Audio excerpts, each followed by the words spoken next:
নিঃস্ব অবস্থায় কি দোয়া করতে পারেন একজন মানুষ, এই দোয়াটা শিখে নেন, ইনশাআল্লাহ আপনার জীবনের সমস্ত সংকট কেটে যাবে ইনশাআল্লাহ। আমি নিজেও এই দোয়াটা বেশি বেশি করার চেষ্টা করি। দোয়াটা হচ্ছে, মুসা আলাইহিস সালাম একটা গাছের নিচে হেলান দিয়ে বসলেন, বসে দেখলেন দুইজন মেয়ে দাঁড়িয়ে আছে দূরে, পানি নিতে পারছে না, লোকজন পানি নিয়ে যাচ্ছে, ওরা দাঁড়িয়ে আছে বেচারি। মুসা আলাইহিস সালাম গিয়ে বললেন, কি সমস্যা আপনাদের? এটা নিয়ে আপনারা আবার মেয়েদের সাথে কথা বলার চেষ্টা করেন, ঠিক আছে? তো মাহারাম গায়রা মাহারাম মেনে চলে। তারা বললেন যে আমাদের বাবা অনেক বৃদ্ধ মানুষ, আমরা পানি নিতে পারি না যতক্ষণ না আমাদের কম পানি নিয়ে চলে যায়। মুসা আলাইহিস সালাম তো একটু বললাম না, ফিজিক্যালি খুব স্ট্রং ছিলেন, থাকে না বডি বিল্ডার, সামনে গিয়ে কথা বলে সরো পানি নিতে দাও, তখন মানুষ একটু মূল্যায়ন করে না। তো মুসা আলাইহিস সালাম এভাবে পানি নিয়ে দিলেন এবং বাছুরদেরকে পানি পান করালেন, করিয়ে গাছের নিচে এসে বসে আছেন। বসে বসে তিনি দোয়া করছেন, এই যে দোয়াটা তিনি দোয়া করছেন, রব্বি, একটা নেক কাজ করলেন, নেক কাজ করলেন না, মানুষের উপকার করলেন, নেক কাজ করে এসে গাছের নিচে বসে দোয়া করছেন, আল্লাহ এখানে তো আমার খাবার পানি বাসস্থান কিছুই নাই, আমি কি করব? রব্বি ইন্নি লিমা আনজালতা ইলাইয়া মিন খায়রিন ফাকির, রব্বি ইন্নি লিমা আনজালতা ইলাইয়া মিন খায়রিন ফাকির। আবার বলেন, রব্বি ইন্নি লিমা আনজালতা ইলাইয়া মিন খায়রিন ফাকির। অর্থ হচ্ছে, হে আল্লাহ, তুমি তোমার পক্ষ থেকে আমার উপরে যে নেয়ামতগুলো দিবে, আমি এর জন্য ফকির হয়ে বসে আছি। আল্লাহ অর্থ বুঝে পড়বেন ভাই, নামাজ রোজা হজ জাকাত যাই করেন আল্লাহর ওয়াস্তে অর্থ বুঝে পড়বেন। অর্থ বুঝে পড়লে আপনার ইবাদতের স্বাদ পাবেন, তৃপ্তি পাবেন, আল্লাহর সাথে কানেকশন হবে, আল্লাহর নূর পাবেন, মাআরিফত পাবেন, সত্য স্বপ্নও দেখবেন তখন ইনশাআল্লাহ। তখন সত্য স্বপ্ন দেখবেন ইনশাআল্লাহ। আল্লাহ পাক তৌফিক দান করে দেন। এবার আল্লাহ পাকের সাহায্য নেমে আসলো, ওই দুই মেয়ের মধ্যে একজন হেঁটে হেঁটে চলে আসে। এবার এই মেয়ের হাঁটা সম্পর্কেও কোরআন কথা বলেছে, সুবহানাল্লাহ। এই মেয়ে কিভাবে হেঁটে এসেছে এই হাঁটার বর্ণনাও কোরআন দিয়েছে। কোরআন বলেছে এই মেয়ে হেঁটে আসছে লাজুক পায়ে। এখন আপনি এই পুরো ওয়ার্ল্ডের মেয়েদের হাঁটা দেখেন, লজ্জা আছে?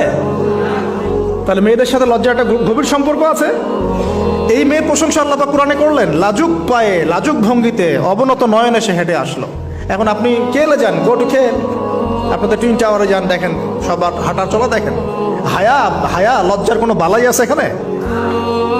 আমি গত লেকচারে বলেছিলাম যে আদম আলাইহিস সালাম এবং হাওয়া আলাইহিস সালাম, ইবলিস তাদের সাথে প্রথম যে আচরণ করেছে ওই ফল খাওয়ানোর পরে, সেটা কি? তাদের গা থেকে পোশাক খুলে পড়ে গেছে, মানে নগ্ন করে দিয়েছে আমাদের পিতামাতাকে। মহাবিশ্ব নগ্ন করে দিয়েছে কে? ইবলিস।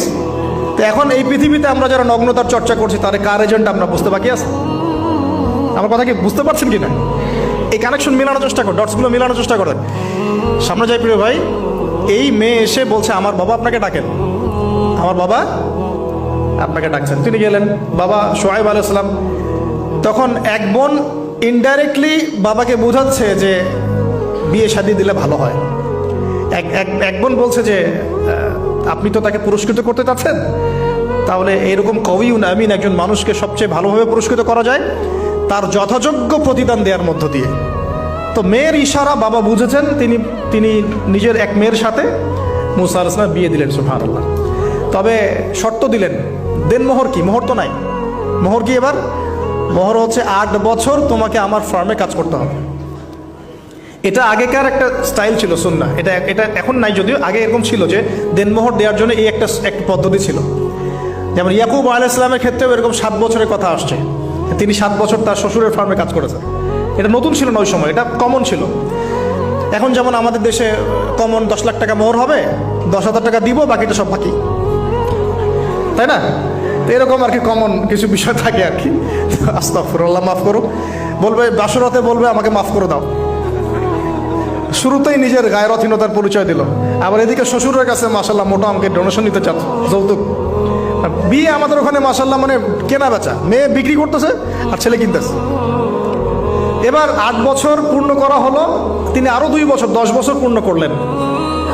এই 10 বছরে মুসা আলাইহিস সালাম নববী পরিবেশ পেলেন, অভিভাবক পেলেন, স্ত্রী পেলেন, প্রেমময়ী সন্তান ইত্যাদি সবকিছু। এবার আল্লাহ রাব্বুল আলামিন তাকে মিশরের দিকে যাওয়ার যে সময়টা এখন হয়ে গেছে, 10 বছর হয়েছে, মিশরের দিকে যেতে হবে। যাওয়ার পথে স্ত্রীর প্রসব বেদনা উঠেছে।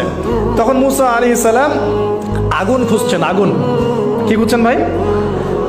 আগুন খুঁজতে খুঁজতে তুর পাহাড়ের ওখানে গিয়ে দেখছেন যে আগুন গাছে জ্বলছে, সবুজ পাতার উপরে আগুন। তিনি অবাক। এই সময় আওয়াজ আসলো, বিসমিল্লাহির রহমানির রহিম, ইন্নী আনা রব্বুক ফাখলা'না আলাইক ইন্নাকা বিল ওয়াদিল মুকদ্দাস তুয়া। মুসা, ইন্নানি আনা আল্লাহ লা ইলাহা ইল্লা আনা ফা'বুদনি ওয়া আকিমিস সালাতা লিযিকরি। মানে এখানে অনেকগুলো কথা আছে, সূরা তাহার মধ্যে আছে। আওয়াজ চতুর্দিক থেকে ভেসে আসলো। মহান আল্লাহ রব্বুল আলামিন তার শান অনুযায়ী, তার ইজ্জত অনুযায়ী তিনি যেভাবে কথা বলেন সেভাবে মুসা আলাইহিস সালামের সাথে কথা বললেন। আল্লাহু আকবার।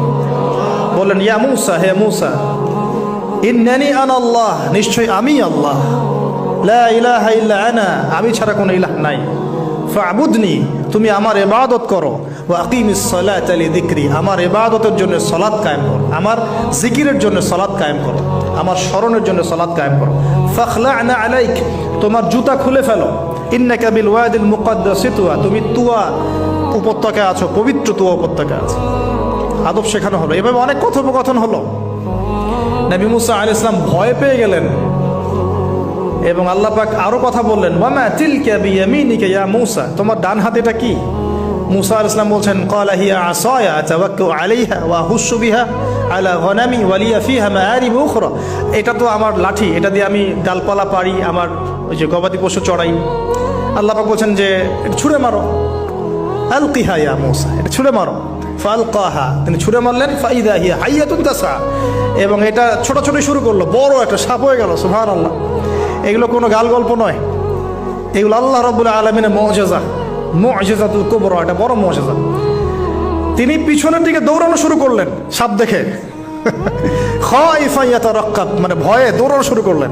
আল্লাহ পাক বলছেন, লা ইয়াখাফু লাদাইনাল মুরসালিন, আমার কাছে রসুলগণ ভয় পায় না, তুমি ভয় পেও না, তুমি ওটাকে ধরো পিছন থেকে, সেটা আবার লাঠি হয়ে যাবে। পিছন থেকে হাত দেওয়া হলো, লাঠি হয়ে গেল। সুবহানাল্লাহ।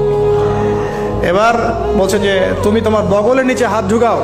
মুসা আলাইহিস সালাম বগলে হাত ঢুকালেন, বের করলেন, হাত থেকে টর্চ লাইটের মতো আলো বের হওয়া শুরু। এটা দ্বিতীয় নিদর্শন। কেন দেয়া হলো নিদর্শন?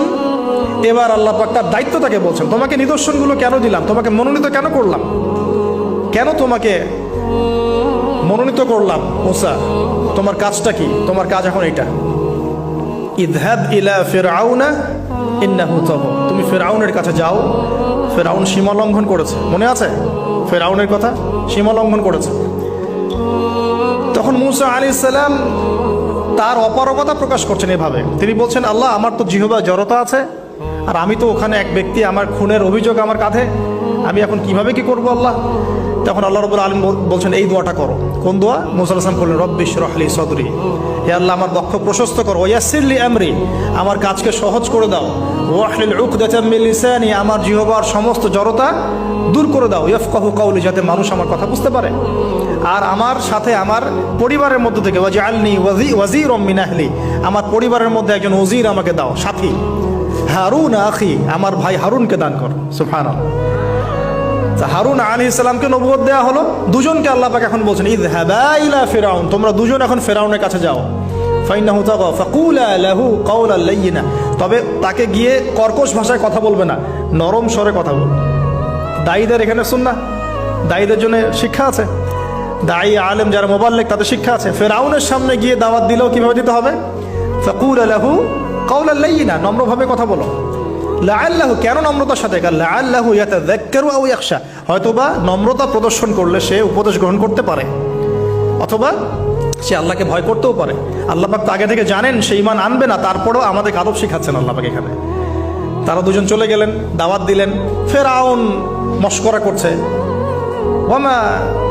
ওয়ামা রব্বুকুম ইয়া মুসা, তোমাদের দুজনের রব আবার কে? হ্যাঁ, মুসা আলাইহিস সালাম বুঝাচ্ছেন, রব্বি আল্লাযী, আমার রব সেই রব যিনি জীবিতকে মৃত করেন, মৃতকে জীবিত করেন, ইত্যাদি। মানে যার হুকুম ছাড়া একটা গাছের পাতাও নড়ে না, যিনি মাটি থেকে সব উৎপন্ন করেন, বৃষ্টি বর্ষণ করেন, সব বুঝালেন। ফিরআউনের বক্তব্য তখন এটাই ছিল, তোমাদের কাছে কি কোন নিদর্শন আছে, কোন আয়াত নিদর্শন আছে? হ্যাঁ, নিদর্শন আছে। কি? লাঠি ছুঁড়ে মারলেন, সাপ হয়ে গেল। এখন ফেরাউন বলছে এটা তো জাদু, এটা কি? আমার জাদুকররাও এটা পারে। জাদুকরদেরকে ডেকে না হলো, জাদুকররাও লাঠি ছুঁড়ে মারলো, সাপ হয়ে যাচ্ছে। কিন্তু এই বড় সাপ ওদের সব সাপকে খেয়ে ফেললো। তখন ফেরাউন কিন্তু ভয় পেয়ে গিয়েছিল। এরপরেও এই হাত বের করে আলোর এই নিদর্শন দেখানো হলো, তাওহীদের দাওয়াত দেওয়া হলো, ফেরাউনকে ভয় করতে বলা হলো, ফেরাউনকে সতর্ক করা হলো যে আমার রব, আপনার রব, সবার রব হচ্ছেন আল্লাহ। সব কিছু বোঝানো হলো, কিন্তু ফেরাউন এই কোনো কথাই গ্রহণ করলো না।